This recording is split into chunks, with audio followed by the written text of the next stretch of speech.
Alright, YouTube, what the crap's going on? HeirofCarthage here, and a welcome Kill Them, Raise Them to you from my vampire hordes of Mousillon. I'm rocking a vampire army up against the dwarves here. You can see their thwappa coming up already, ready to put some thwappa on me. More specifically, my crypt horrors. These guys need some serious deodorant. So let's move on here. So I'm actually under the name Bad Dad Jokes here, because so many of you all always label me with that. Rocking 4 Grave Guard. My opponent recognized my symbol, and I was kind of joking around with him. I'm pretty sure he knew it was me. I was just kind of having fun. So I've got some Tithe Zombies, Sternsmen, 2 Crypt Horrors, Corpse Cart with an Unholy Lodestone. Yes, Unholy Lodestone, not holy. And then we got a couple Skeleton Warriors out here, and then my leadership contingent in this army, I think, is yeah, here they are, moving through the woods. I got a couple of White Kings supporting the Red Duke on his barded skeletal steed, or whatever the heck it's called. So the dwarfs here, we're in some, tactical dwarf defensive geometry. That's right, it's not a noob box anymore. And Thorgrim is leading this. And my opponent here is obviously hoping to box up, and whenever this boxing up was going on, I figured that he had Rangers in the center, and he does. And he's going to use them to pretty good effect here. Watch this. He's going to fire at my Crypt Horrors. He's going to do a lot of damage over here. And then other units that I have come into combat, and let's kind of watch the impacts of my units that get into combat. Like right here, this Rune of Wrath and Ruin right here does a big number on my Grave Guard. I got a nice Wind of Death here, though my opponent just sat still. So I completely wiped out his front line with the Wind of Death from the Red Duke. Hope you all saw that one. So the Red Duke picking up a pretty nice Wind of Death there that just completely wiped out the dwarf front line. I think it did some damage to my own men too, but it ended up being very much worth it. So now with his front line collapsed, he can't hold me off. So what units I have left are falling on through. And he is getting a lot of damage done, though. Like some of his rangers with great weapons are causing significant trouble for me, and I have to watch out because I know how quickly he can melt my leadership with them. So I'm using my skeleton warriors and everything to put pressure on from the flanks, and I'm continuing to move around with my leadership. I do get shot up a little bit here, but it shouldn't be too big of a deal. I'm trying to get in close, and I do, and I raise up some zombies, and I'm going to use zombies all over this army to keep it still while I try and finish things off. So most of my Grave Guard with great weapon got wiped out. This one here survived. I think, like I said, I'm not sure if my own Wind of Death got him or if they were just taking immense damage to the dwarves. It could have been that as well. My Corpse Card, I didn't micromanage this thing real well, but it is supporting this Skeleton Warrior right now. And over here, I do get caught by his Rangers and stuff for just a second. And there are some Slayers over somewhere around here, too. I don't know exactly where the Slayers are at. So again, I just keep bringing up more and more zombies to hold these guys still, and then my leadership can easily get free. So I'm going to keep my leaders roaming around, and eventually we'll try and target Thorgrim. The sooner you can take him out of one of these fights, the better, but you don't want to get too hasty, because sometimes that's what will give your opponent the opportunity. So see here, once I have all of his Rangers with great weapons sturdied with other units, so I got Tithe Zombies over here, and Sternsmen over here, I'm able to move in, and I can drop El Sif, which will screw up Thorgrim something fierce, and then I can kind of get in here and just pile in with both White Kings and the Red Duke here. So I'll be able to get some massive damage done up against Thorgrim. So you can see he starts dropping really fast, even with the Rune of Negation up, which was a good timing for it, trying to keep his lord safe. Yeah, I can just keep calling up zombies to keep his Rangers free. So the box does allow you to potentially kind of box up and keep your Rangers safe, but the Raise the Dead from the vampires, plus the ability to just charge through your lines half the time, is enough to sometimes overcome. Now remember too, I spent a lot of money here on expensive infantry, and it was kind of a so-so decision for me. The Sternsman's paying off, and I have one Grave Guard with great weapon who's kind of paying off. I think they were right here, got 122 kills. So I had like 1 out of 4 or 5 expensive, or 2 out of 5 expensive infantry they're going to pay off.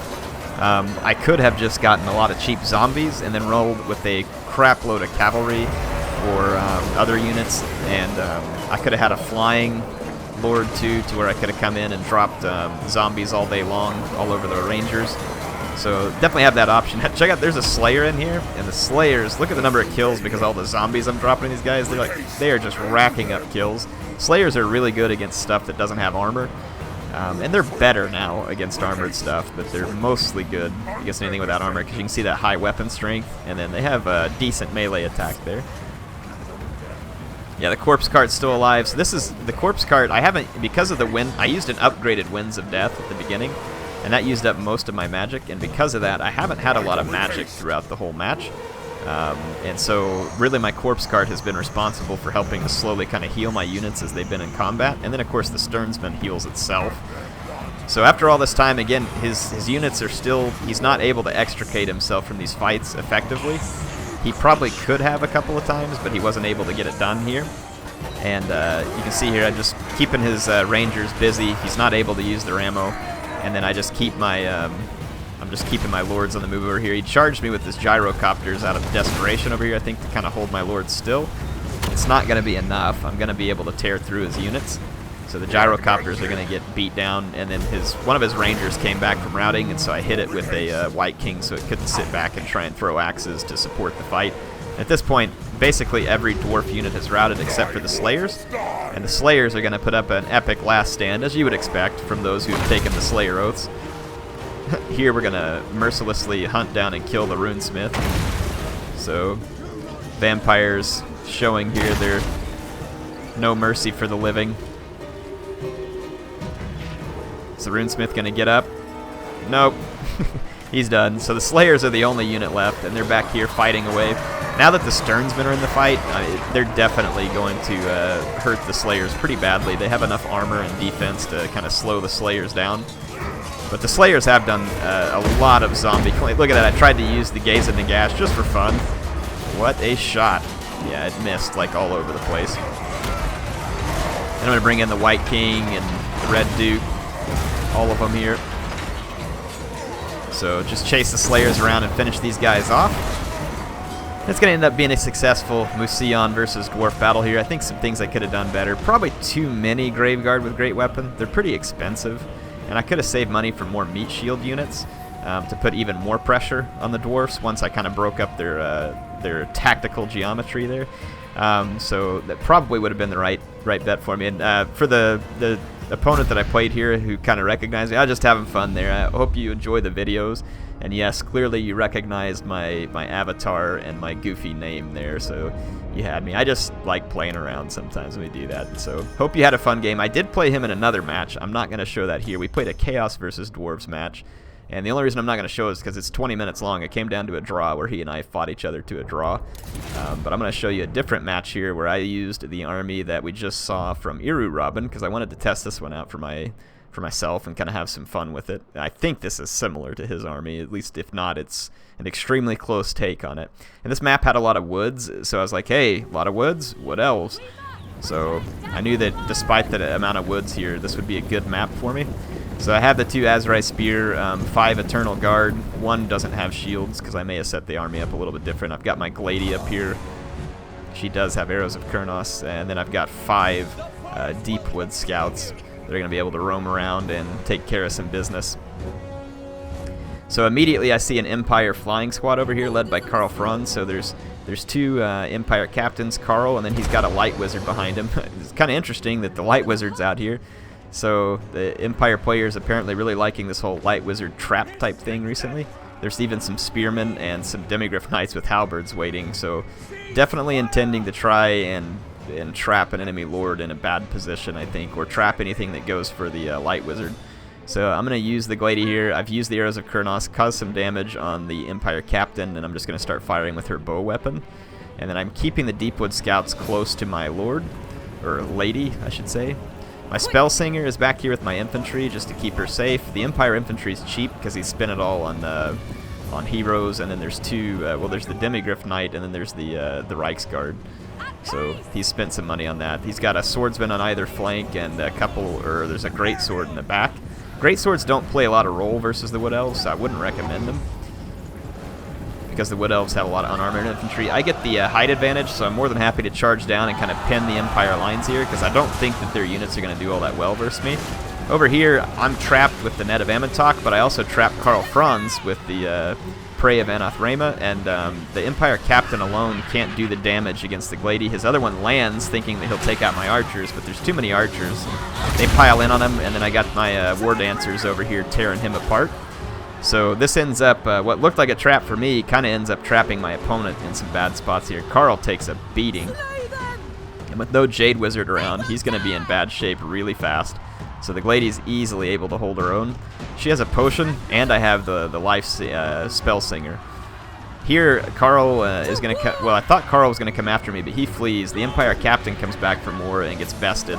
But Carl's going to pull out at this point. Now, over here, I did come into some actions with my Wild Riders, and they're getting chased off by Reiksguard. I'm chasing the Reiksguard with a Azrae Spear. These girls are fast, so they're gonna put a pretty good pursuit there. So I'm able to get away, and then I'm able to avoid the Demigryph Knights as well. My Azrae Spear gets caught here, but they're gonna really kill these spearmen in a big hurry. And it's at this point that I've kind of broken up the fight over here. My other Azrae Spear is now free, or Azrae Spear, however you want to say it. And I see the Light Wizard here, and he uses the nets on my Wild Riders, which is an interesting target. You would think, if anything, he may want to trap my Glade Lord, but he traps my Wild Riders and wants to chase them off. But this leaves the Light Wizard completely exposed back here, and the Demigryph Knights have an opportunity to charge, but they don't. Instead, they want to go for my archers, and so even though they go for my archers, I'm able to free up some my Azrae Spear War Dancers. They're getting chased, but the Demigryph Knights kind of call off the attack, and in the meantime, I wreck the Light Wizard and chase him off. Karl Franz comes back looking for a piece of the Glady here, so there's going to be a showdown. So Carl goes head-to-head with the Glady, but I've got a healing potion, and Carl's in bad shape. So it's not going to go well for him. In the infantry fight, the Empire Infantry is just, it's not good infantry, so it's not quickly going through my Eternal Guard. And I think Eternal Guard actually has armor piercing. It does. So the Eternal Guard, even though, you know, these aren't high armor units, it's helping me kind of tear through them a little better, I think, than they're tearing through me. Their great swords really aren't even doing that much. Karl Franz drops in the background. There is still a Reiksguard here, and there's still a Demigryph Knight, and the Demigryph Knights comes after my archers, and that's not a bad idea. I mean, there's a lot of expensive archers out here. They're being chased by the Azrae Spear. Look at that charge, though. The Demigryph Knights just plowing through like 100 Deepwood Scouts. Lots and lots of hit point damage. Here comes the kills racking up. But at this point, I use the Prey of Anathrema on these Reiksguard. It's going to pin them in position. And then here comes the Azrae Spears, followed up by the Glady. So we're going to drop in down here and start wrecking the Reiksguard. Let's see what's going on with the Demigryph Knight. It's fleeing because it's being chased by my Azrae Spear, so my archers are going to remain safe. And this Empire Captain who tried to start this fight earlier is trying to finish it, but there's too many archers for him to really be effective, just this one dude on a Pegasus. Though that was pretty cool. I'll give him credit for that. Like a quick stab, taking out 3 elves. So anyway, he's going to run around. I'm going to turn on Fire at Will so that I can just start targeting stuff. I was saving my ammo in the beginning of the fight, but clearly now I can just let loose with it. So I'm going to go on Fire at Will and just be roaming around with the Deepwood Scouts firing. At this point, there's just too much damage done to the Empire army, and I'm going to get a victory with that army. It was kind of a fun army to use. I don't think it's going to win you every battle, but it's definitely kind of a fun one to play against the Empire, and I like the merits of it here that Iru Robin has, like in the sense that you kind of have some of your own counters to the net with the Prey of Anathrema, and I like the Azrae Spear. Very nice support unit on the ground. I was able to ward off a lot of very dangerous cavalry that could have wiped out all my archers.